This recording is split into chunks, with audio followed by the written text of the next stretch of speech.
Como mujeres de todo el mundo y representantes For women of all the world and representatives of women's groups, more than 1,300 groups and networks from various regions, we recognize the urgency and the importance of this meeting. We must pool our efforts to conserve, move towards sustainable and a fair use of the resources of our oceans.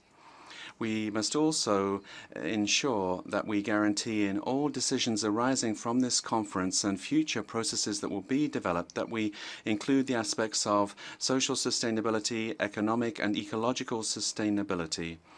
And specifically, this conference should provide a useful political forum for discussing global marine governance, focusing on the coast and the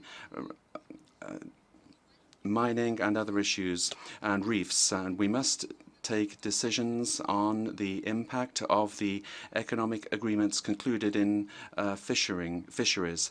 Also, fisheries in local communities. And we must respect the rights of women, human rights, universal rights, and social rights, the rights of indigenous peoples, prior informed consent, and the need to protect the agreements that we've already concluded with regard to the common principles of sustainability and shared but differentiated responsibility. Humanity today is able to restructure the way things are organized. We feel that the challenges that we face currently have not been sufficiently discussed in this plenary. The structural problems that are based on an unfair world also have to be at the heart of our discussions. We see the seas and the oceans as providing life and well-being and wealth. But as was said by the Costa Rican foreign minister yesterday, we have enormous riches in the sea and immense poverty on the coast. The wealth of our seas is not necessarily being translated into wealth for coastal communities. A few people run off with the wealth of the oceans by overexploiting the resources. We need to ensure a strong approach based on human rights for the conservation of the oceans, and this needs to be put at the heart of our discussions. We must recognize the rights and responsibilities of communities and respect the various voices and communities, and not concentrate on one single aspect. As representative of women's groups, we recognize the importance of overcoming barriers to achieving SDG 14. This must be at the heart of the 2030 agenda. We must deal with these systemic problems and the structural inequalities, including neoliberal capitalism, fundamentalism, racism, patriarchal structures. These things exacerbate these unimaginable inequalities. We need to talk about militarism, governance of corporations, patterns of production and consumption, inequalities within and without our countries, and the need to create a space for civil society. We need to move towards genuine democratization and an approach that's based on human rights when it comes to implementing SDG 14.